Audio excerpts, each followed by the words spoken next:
Good morning, everybody.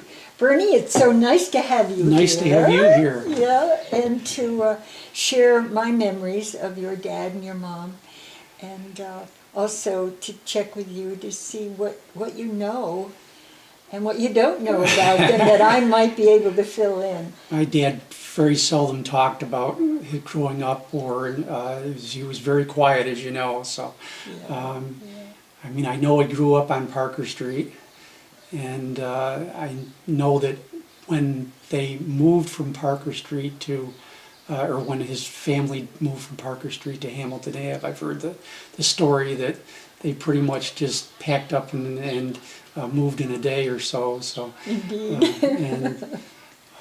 but I don't really know a lot about his life on Parker Street. I mean, I know he was very much into sports, and he would occasionally talk about playing ball with different people on the street and so forth. But Well, good. Maybe I can fill in a few things because I have some very wonderful memories of Francie, we called him, always did, Francie, when he was young. The family lived on Parker Street in an interesting house. I thought it was huge. I lived there for my first 6 years, and I thought the house was huge because there were a lot of people living in it. But since then, we've gone back to 31 Parker Street, and it is not all that large a house. I don't know how our grandparents did it. But anyways, living in 31 Parker Street was our great-grandmother, Margaret Corcoran, who came over from Ireland. James was her husband. And she was very old at that time, in her, I guess in her 90s. You would know better because you have the dates. But I remember her as a very old, kind, wonderful woman. Today you'd say she had Alzheimer's, I'm sure, because she would sit in the rocking chair and she would tell me stories about Ireland. And it would be about the fairies and the banshees, and it was always beautiful. And I was little, so I didn't really know what she was talking about, but I do remember her stories. And then she taught me one nursery rhyme, which was Peter, Peter, pumpkin eater, had a wife and couldn't keep her. And she insisted that I learn that, and I did. And when she would look at me, that would be how she'd start the conversation. Peter, Peter, pumpkin eater. It was never, hello, Jeannie, that sort of thing. So other than great-grandmother Corcoran, then there were our grandparents, Richard and Ada, who were the kindest people in the whole world. And their 4 children, which would have been Dee Dee, who was not living in the house because when I came along, because she had gone away in the convent. But she would come home periodically, and that would be another story because that would be a big deal. And then my dad, who at the time was married to my mother, Charlotte, and myself. And then Francie and Peg. Francie and Peg were teenagers. They were in high school, and they were fun, and they were busy, and the whole house was always exciting. Young people were coming and going. It was like a magnet. Everybody came over to Parker Street. was there any sibling rivalry? Did they fight at all with each other? Or I don't remember. You don't remember any of that? I don't remember any of that. Isn't that interesting? Not at all. What were the sleeping arrangements on Parker Oh, Street? this is funny. There were 1, 2, 3, 4 bedrooms. 4 bedrooms. So great-grandmother, who owned the house, she had a bedroom of her own. Then the other bedroom that was very small would be my grandparents, Richard and Ada. Then the front room was Peg's because she was the princess. She was the daughter, you know. And she had to share that room, however, with my mother, Charlotte, and me. And they put a crib in Peg's bedroom. And the thing that's so funny I can remember is she had flowered wallpaper, big flowers. And when I was, 2 or 3 or something, able to stand up and look around, I would take my finger and wet it, and I'd try to water the flowers. And then Peg would get so mad at me. And now she's told me this story too because it was a long time ago. But anyways, the kindness of Peg imagine to have my mother and me move in. Now, where was our father? He was in the other bedroom with your father, Francie.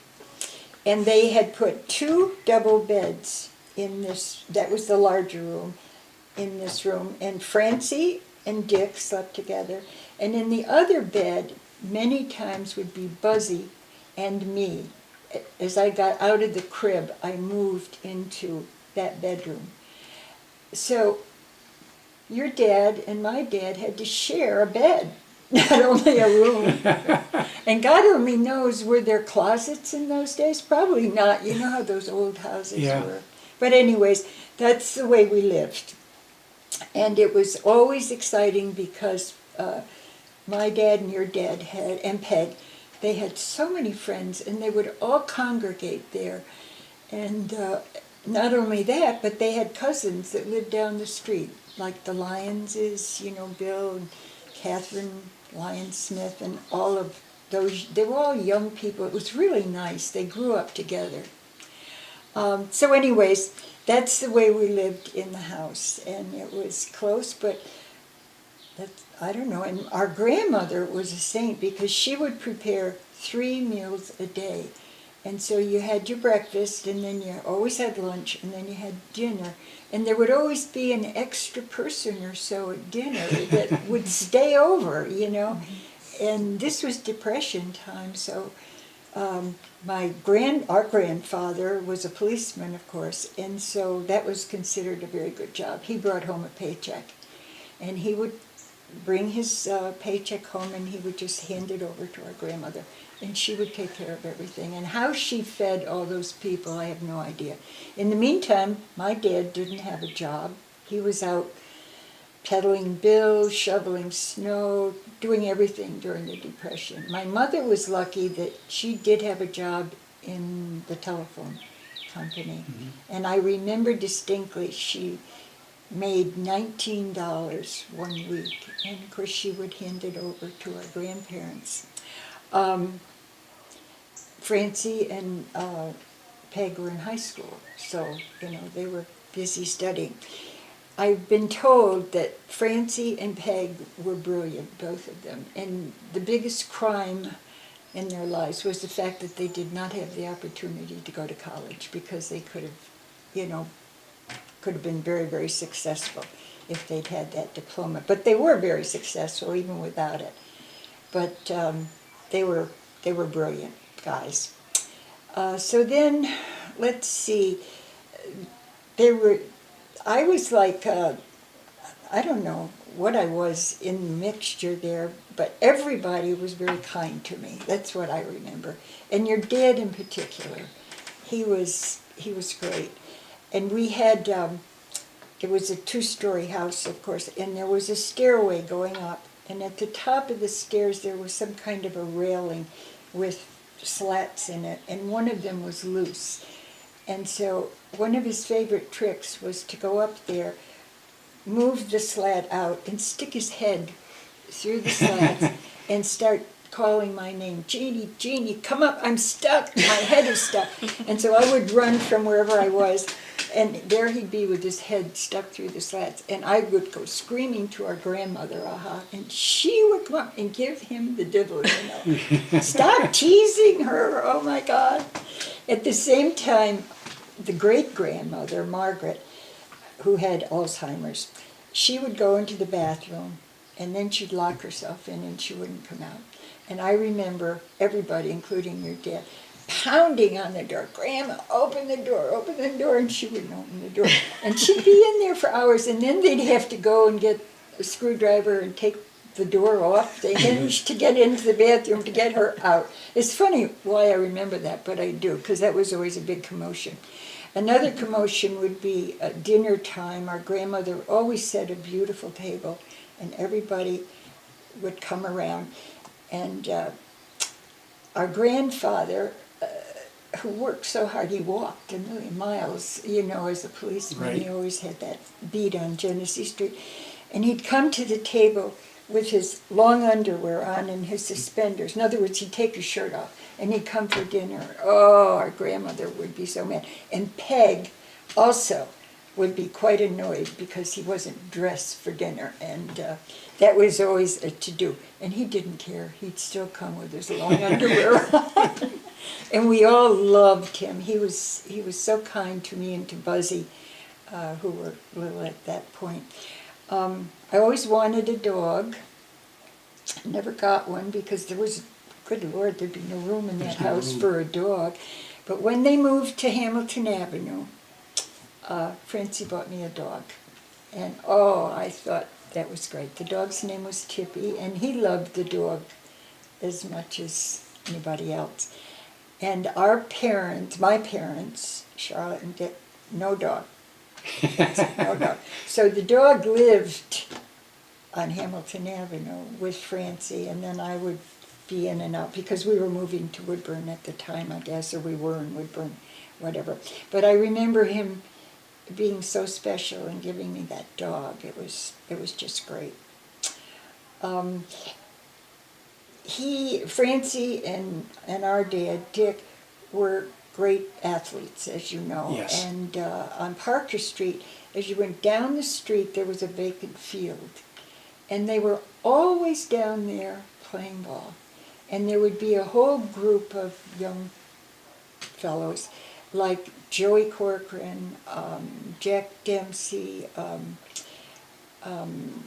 oh my golly, Leonard Pettigrew. These names come back to me, you know, and they. Is there a Gib Brown? Gib Brown. In fact, isn't Gib Brown the one that went to college, and your dad sent him money? One of those guys was Gib. Gib Brown and his wife were the ones that stood up for my parents when they got married. They were the witnesses for the marriage. Yeah, good. I want you to tell me more about And that. somebody, I think Peg had mentioned that Gib Brown was sick for a while when he was a young child, and my father, and he lived in the neighborhood, right?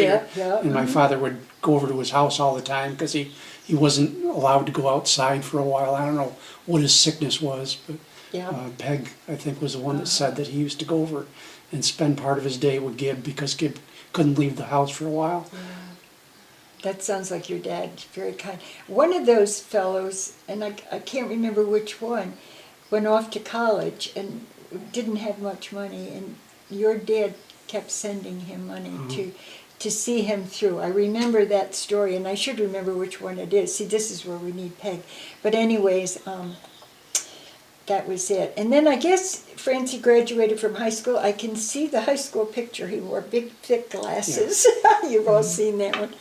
And then did he go to a secretarial course? He went to, or there was a business school. Business school. And he went there, I believe, for 1 year. Yeah. And then he went right to work in Alcoa, Yeah. didn't he? Yeah. So then, My mother was working at Elko, and when my father was in the service, he would send letters to his old working buddies at Elko. And my mother, and a lot of these working people were on the assembly lines and so forth. They didn't really have a desk. So my mother had some type of a desk, and somehow the mail would come through her desk, and she would read these letters that my father had sent home to his working buddies at Elko. So my father, my mother got to know my father by reading all of his letters back to his buddies or whatever. So when he came back from the war, she had already, she didn't really say it this way, but she'd already made up her mind that she wanted to find out who this guy was. So, see, now that was something I didn't know. I wondered how they got together. so Yeah. that's part of the story, anyways. That's great. She had somehow had the ability to read a bunch of his letters before she really met him and went out with him. So. Isn't that great? Oh my So can you gosh. talk about the war, Jeannie, and then we'll get into the romance part, because you can really fill in. Oh, a yeah, lot. okay. The war, 1941, December 7th, and it was unbelievable that we were going to war. And shortly thereafter, and this is the date I want to check with you, when did Francie go into the service? But he came, we were in Woodburn at that point. My dad, Mom, and I moved to Woodburn in 1940. Pat wasn't born yet. And then the following year, Pat was born in 41, and the war started 4 days before. So Francie came down to say goodbye, and we had an old radio that we were always glued to for news about the war, what was going on, and Franklin Delano Roosevelt would, give his talks, his armchair talks, or whatever you call it.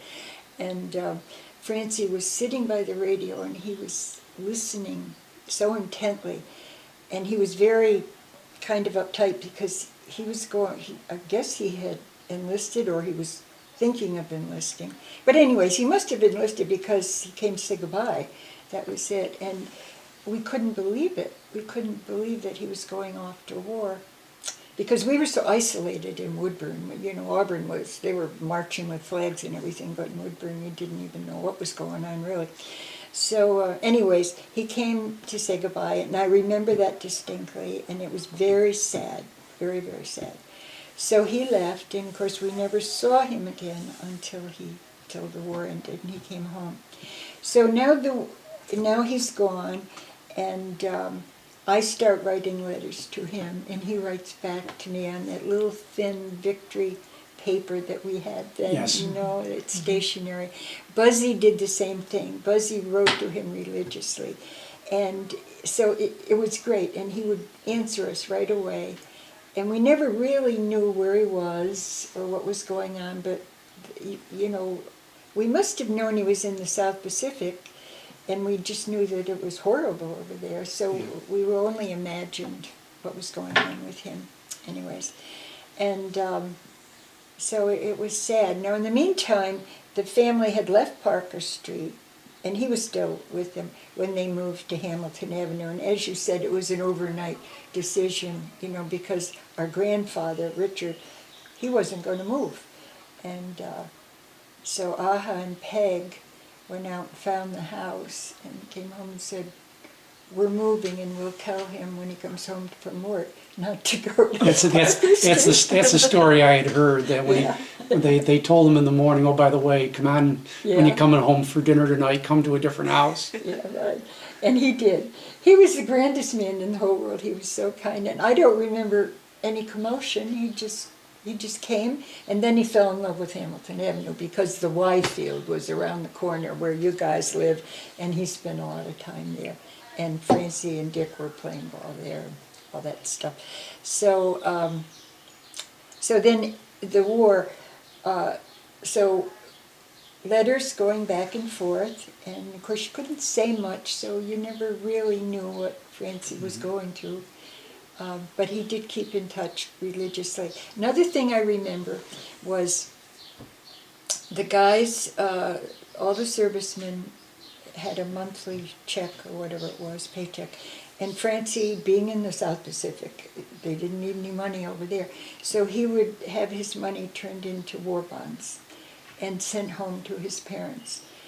And Aha and Grandma had the dresser in the front room, and the bottom drawer was filled with war bonds, like $25 war bonds. So what did he make? $54 a month, I guess. So maybe he bought a $25 one or $50. I don't know how it worked. Yeah. But all the money and home to his parents, and it just stayed. And I would open the door every once in a while, and they'd say, "Look, Francie's rich." But anyways, they just piled up.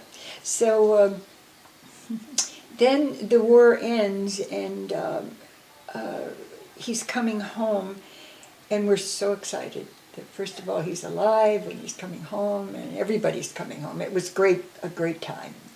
Everybody was so happy. And when I first saw him, we were in Woodburn, so of course we rushed up to Auburn, and I hardly recognized him. He had shrunk from this big. Francie was never big, but he was, whatever, built like you are, Bernie, and all of a sudden he had shrunk. He was so thin and so sad, and he didn't talk much. And we'd had a picture of him, which I think we can't find. It was always on the piano, of him in his Navy Yeah. outfit. Did we ever find that picture? I think Tom has it, but he Yeah. claims that he can't find it, so I don't know. Yeah, yeah.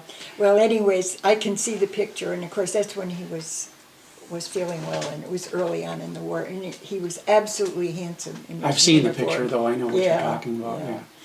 And but anyways, he didn't look like that when he came home. He was thin. And as you said, he probably was suffering from post traumatic depression or whatever, you know. But Yeah. in those days, they didn't identify it as that. You'd been through hell. Now you're home, so get over it. And that's the way everybody was Yeah. treated, more or less. And he did. I've heard, you know, go up to his room and pretty much stay there, and it was a great concern. Everybody felt so bad, but he wasn't the only one, because many of the other guys came back and had the same problem. There's something else about, so I was in college, let's see, in 48, so the war ended in 45. I'm not sure exactly when he got home, but I was in college in Plattsburgh, and it was freezing cold, and I was visiting my grandparents, and commented on the fact that it was so cold up there. And Francie said, "Well, do you have a warm coat?" And I said, "Oh yeah, you know, I've got a coat." "Well, I've got one for you." So he goes upstairs and he gets his pea coat from the Navy, and he brings it down and he says, "Here, take that and wear it. That'll keep you warm in Plattsburgh." So I wore his pea coat for 4 years in college and just loved it. And of course, in those days, if you had a pea coat that, you know, a serviceman had given you, you were hot stuff. That was precious to have something like that. So he was with me all the time with that. That was great. So then we go on to what, the wedding? Is that where we No, are? when you guys first met Oh, Virginia? Oh, yeah. Francie had never dated girls that I knew about. He never brought any girls home anyways, and he was like a unclaimed treasure, you know. He was handsome and smart and an athlete, but he didn't have much time for women. And so anyways, it was Christmas time, I think, and Pat was a baby, and well, you would have been a few years old by then, after the war.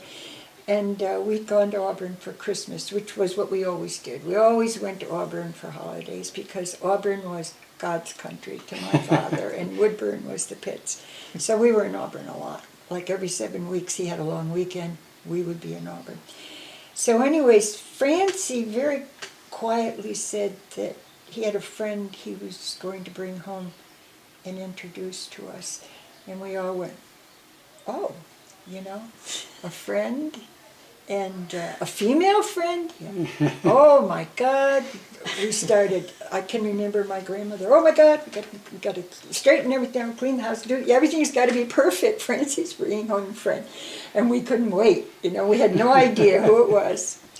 And so it was in the evening, I remember, and boy, I've got my spot in the living room to get a good look at who Francie's bringing home, and Peg too, and everything. And so the door opens, and in comes your mom and Francie. And she was so beautiful, and she was so lovely, and Francie was, again, still quiet, you know, and we're thinking, how did this romance happen, whatever. But anyway, that's the night that we met your mom, and we loved her from the first time we met her. And it must have been hard for her, because we were all there just waiting to meet her, you know. Waiting to pounce. Oh, yeah, let's get a look at this gal. And she was so beautiful, I remember that. It was great. And so then their romance progresses, and I don't know, what year were they married? 1945, I think. Well, then it was soon after he got home, and they didn't waste any time. Those letters must have been really hot or something. Because, okay, so now it's time for the wedding. So, of course, I'm just a kid. In 45, I was, what? Might have been after that, I don't. Yeah, I know, but anyways, around that time. So a teenager then, and I'm listening to all that goes on with the adults, you know. And of course, the thing was that your mom was not Catholic, Right. and She was raised a Baptist. she was a Baptist, and you couldn't get much worse than a Baptist, right? And our grandfather was straight-laced guys. They used to kid him, you know. He didn't drink, he didn't smoke, and he didn't chew, and that's how he measured other people. His good friends would be, well, he doesn't drink, smoke, or chew, so he's a good person. But anyways, and it was better if you were a Catholic. So Virginia was not a Catholic, and so nobody. It was November 1st, 1947 that they were married. Okay, yeah. So anyways, the thing was, well, how's that going to work? Because nobody in our family had ever married a Protestant. It just had never happened. So what do you do? And so I'm sure that your parents went down and talked to the priest, because Francie was tight with all the priests. You know, he was always such a religious young Yeah. man. Back at that time, if both parties were not Catholic, they could not get married at the altar in a Catholic church. So they did get married by the pastor, the priest, but they had to get married in the rectory. Right, and that was really sad because, you know, the Corcorans, you know, they were big church people, and Francie was their pride and joy, and the fact that he couldn't be married in the church was a real blow. So our grandfather was mad. He wasn't going to go. He couldn't. Oh, really? I hadn't heard that story before. Well, this was his Yeah. way. He did the same thing to Peg, you know, when she was married. He was always, and then he would turn around and be wonderful. So anyways, we get ourselves all dressed up, and I remember going down to the rectory and your parents being married, and our grandfather arrived, and he was there. But I think he would do it just to upset our grandmother, because she gets so mad at him. He said, well, she can't be married in the church, I'm not going. And you know, finally they just ignored him. But he absolutely loved your mother, and it was funny the way that all worked out. So they were married then in the rectory, and that was fine. And I remember going to their 40th anniversary that you kids had Yep. at Springside. Remember when we all went and celebrated there? Yeah. Well, tell about the surprise that Virginia gave them. Oh, yeah. So then, years go by, I don't know how many, because then your kids started arriving, and that was, oh my God, that was so wonderful, you know, and everybody was so happy, and all these boys were entering the family. And one day, and I heard this secondhand, Ginny came home, and of course Francie always was going to Mass, and I don't know if Ginny went with him or what. I don't know how that worked, because we were in Woodburn. But anyways, one day she came home and told your dad that she had converted to Catholicism, and I don't think she told him. Do you know anything about that? The story I had heard was that Sis Dolan had sponsored her Yeah. for her conversion and baptism into the Catholic faith, and that so they had secretly been going to church Yes. and going to probably catechism classes Yeah, together or something, yeah. and that she did come home to my dad one night and said Yeah. something to the effect, "You want to come to my baptism and Yeah. and Yeah. First Communion or whatever they did." I don't know if they did them together, but they Well, I can so remember it was that. sort of a surprise to them. It was a surprise to your dad and to the whole family, and we were all so happy for her that she had embraced the faith, and not that she had to do it, but she did it on her own, and it was like a gift to the whole family, and it was very special. And then, in talking to your mom after that, she knew 10 times more about our religion than the rest of us did, because she'd studied the catechism and everything, you know. And so that was very, very, very nice. Yeah. And then they, you know, established a beautiful home, and your kids were born, and it was wonderful. They had a house on Shadell Place for a while, and then it was maybe a year after I was born, maybe 1955, they bought the house in Densmore Ave Yeah. and lived there all their life. And your mom was always refinishing furniture and making new. I remember that, you know. Oh, and She was always bringing home junk furniture, and Yeah. my father would, Yeah. I mean, my father appreciated that she would refinish these things into beautiful pieces, but she also had a bunch of junk furniture in the house in the basement that she was always working on. Yeah. And after we got married, she bought a few items and said, "I can't bring these home, Francis will kill me." And she would put them in our garage for a while, and then she might sneak them in the basement later on and start working on them. It's interesting that she called him Francis too. She Yeah. always did, didn't she? And the rest of us always called him Francie, you know. Except for our grandmother, I think she called him Francis too. Well, some of his friends would call him Red, but even Oh, yeah. he must have turned gray very young because, I mean, ever since I can remember, he had gray hair or very grayish. I mean, maybe you can see that it used to be a hint of red, but when people would call him Red, I always like, why are they calling you Red? Yeah. I never Yes. understood why. Yeah. And he was, you know, back in the day when they were playing ball at the YMCA, I mean, he and our dad were, you know, they were extremely well known. And your dad is in the Hall of Fame Yes. in Auburn, which Your is, dad should have been. well, whatever. But and I can remember our grandfather, they would be on Hamilton Avenue, and I'd be staying with them or something, and Buzzy as well, and he'd take us over to the Y field, and the guys would be playing, and you know, there'd be your dad and my dad, and the place would be packed. I mean, they attracted such crowds. Yes. It was a big deal in those days.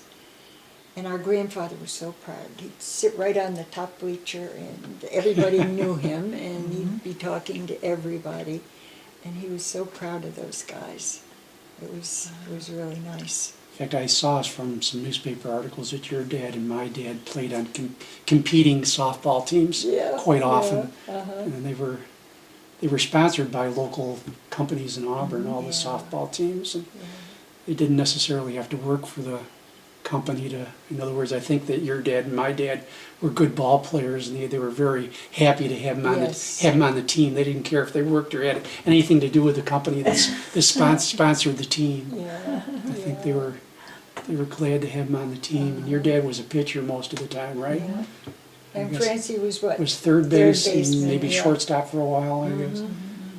Yeah. It was a fun time. And I was telling Pat, in later years, when my kids were in college, Terry and Joey at Hobart, your dad, when I would go to Auburn to visit everybody, your dad would always take me aside and say, how are the kids doing playing lacrosse? He didn't know lacrosse. Yeah. And it was like, you know, who the heck could play lacrosse? But he was always kind to ask me how they were doing and what was going on. He was always playing catch with me.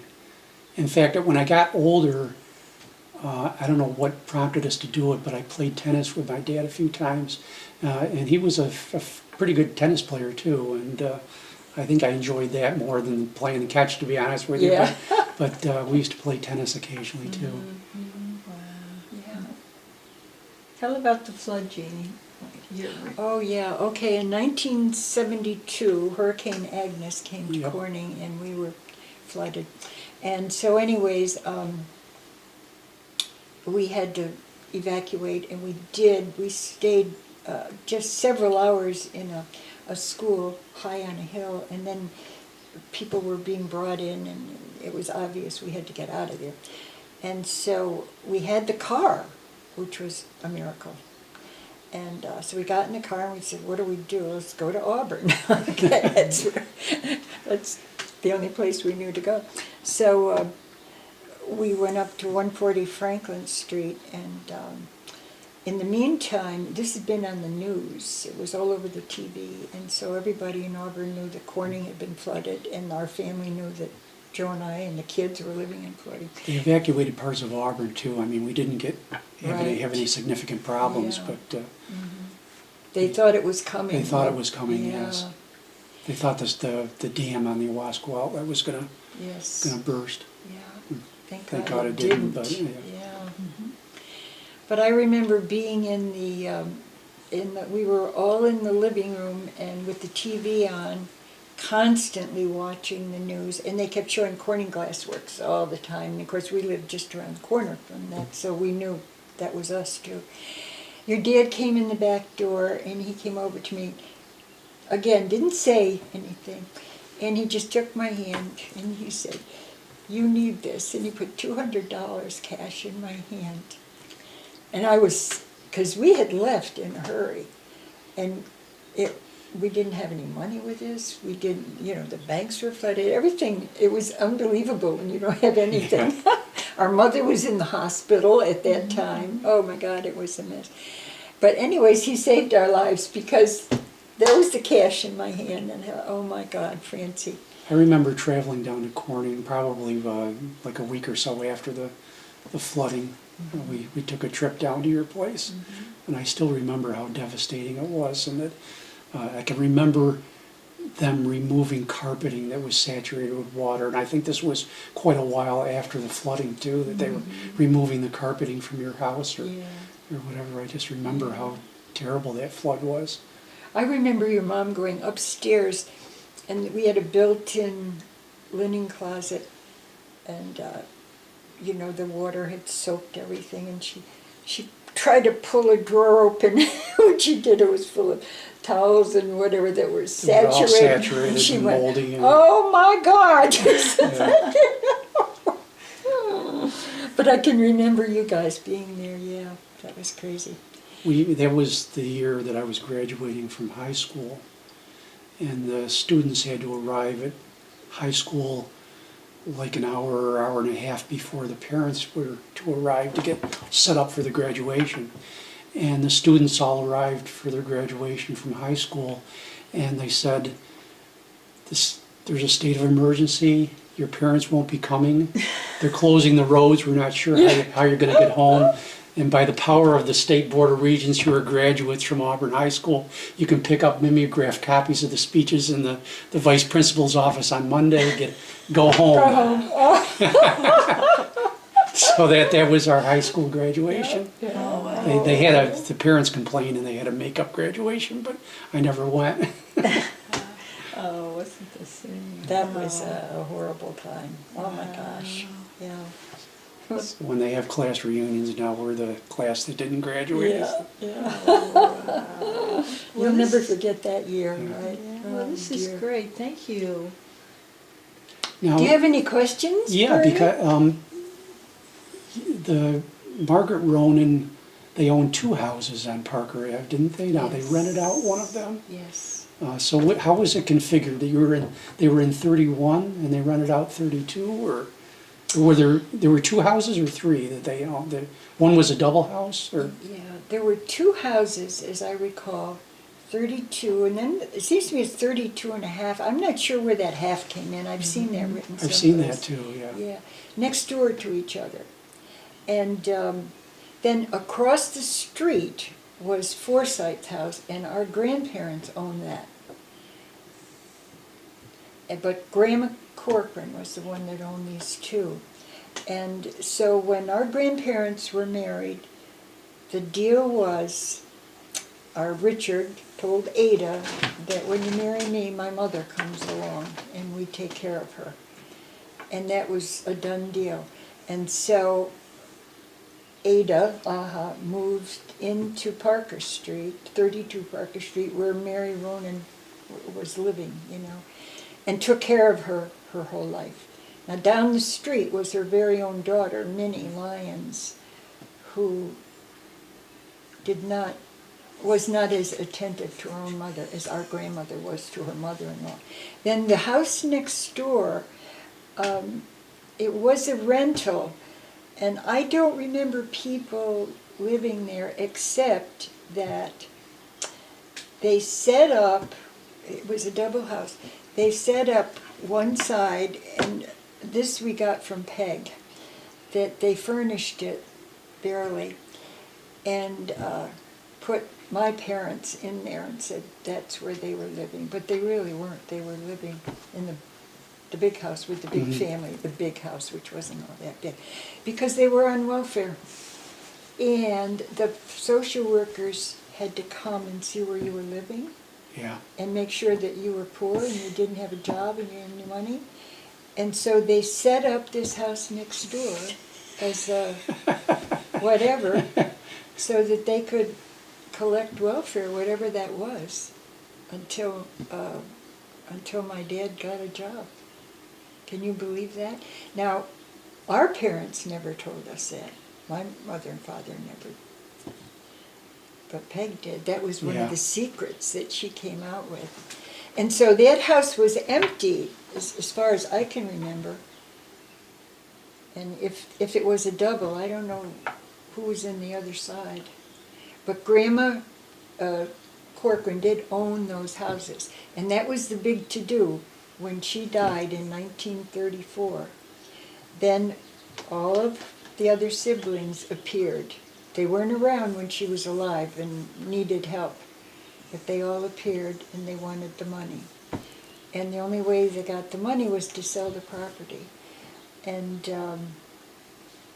so they decided to sell the two homes and split the money, I guess. But in the meantime, my grandmother, who had lived there for years and years taking care of Margaret, got mad, I understand, and our grandfather said, let him have it.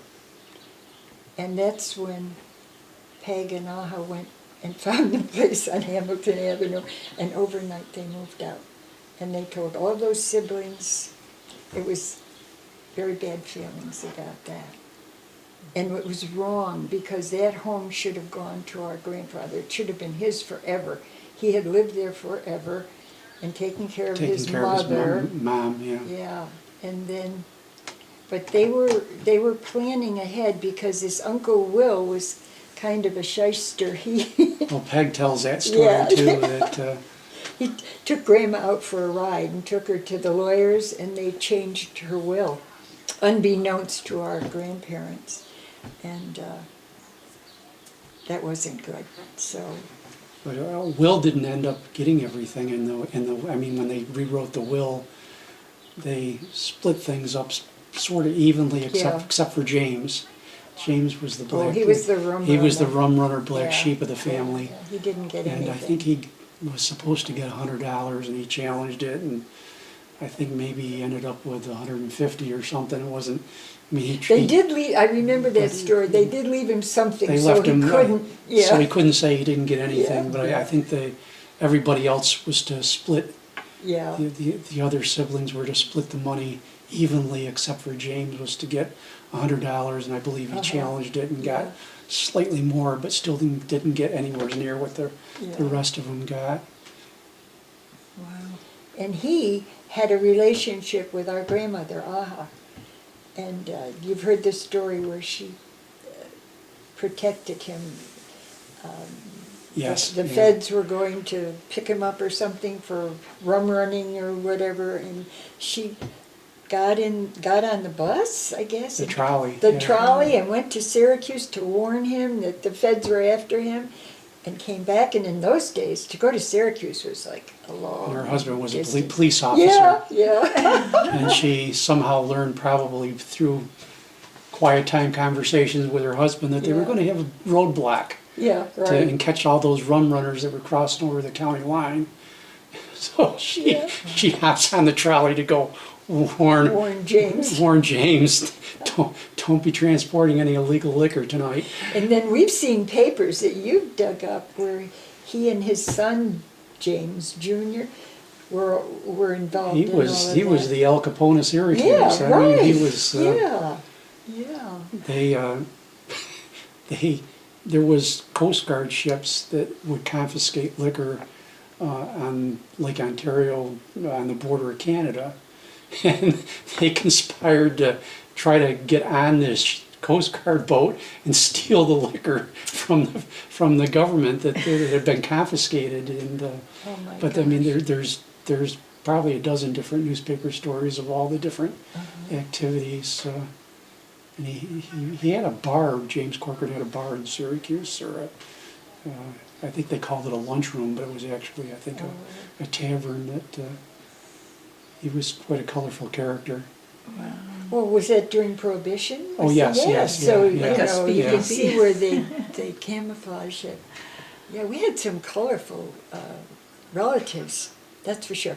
But anyways, going back to your dad, he was an absolute prince, and he was a big a part of my growing up life when I was little, living with him in Parker Street, and then later on, oh, another thing, when I was confirmed, we were living on Grove Avenue in Auburn, and he gave me the most beautiful cross, which I have in my jewelry box, and he put my name on it, a gold cross and chain, and I thought that was so special, and that was his gift to me for confirmation. Isn't it funny how I remember that? You know? Your mom was my godmother, and when Oh, really? when I made my first communion, she gave me a Hummel. It was an angel holy water font. Oh, yes. And that hung on the door of my room, and when I did my evening prayers, I would always bless myself with that. And now it's in our china cabinet at home. So Yeah. we still have it. Oh, isn't that but nice? Yeah, that's boy, I special. remember that. Oh, Yeah. your mom was special. And when we got married, your mom like hosted a bridal shower for Sue to Yes, I remember. welcome her into the family. I remember, we were there, yes, uh-huh, yeah, yeah. Well, we have a really wonderful family, and, you know, these memories are great, aren't they? And so, do you ever have any other things you wonder about? Not so much, no. I mean, I've done a lot of research. It's funny, tried to go back farther, and Yeah. like you say, now I'm getting more interested in the people that I grew up with and their family and their kids, because you get back just so far, and Yeah. But it's fun to stop and think about the strength and the courage that they had going through the Depression, and, you know, those were tough times, and how they stuck together, the Corcorans did. Wow, that family was something. my dad worked at Elko a long time. I can still remember they would have like an annual open house every year, and he used to occasionally take us down to that and show us around. And at school, they would always say, "What is your parents' occupation?" And you know, you would say they work at Elko, and then they would say, "No, what's their occupation?" Yeah. And I mean, I later on I knew that he called himself a production supervisor, but I think on some early records I found he worked on the lathe there, and I mean, in other words, he worked the machine shop, but I don't know that I was even aware of that when I was growing up, exactly what he did there. He was a big deal there towards the end, I can remember. Towards the end, and I Yeah. remember a lot of people saying that he could have gone higher and maybe in Elko, but he didn't want to step on toes, is what somebody told me. But That would be I his, know, that would be but I know him. he worked there a lot of years. Well, he was a great guy, no doubt about that. This is great. Well, thank you so much for all these memories. These are wonderful. Great. Oh, my glory.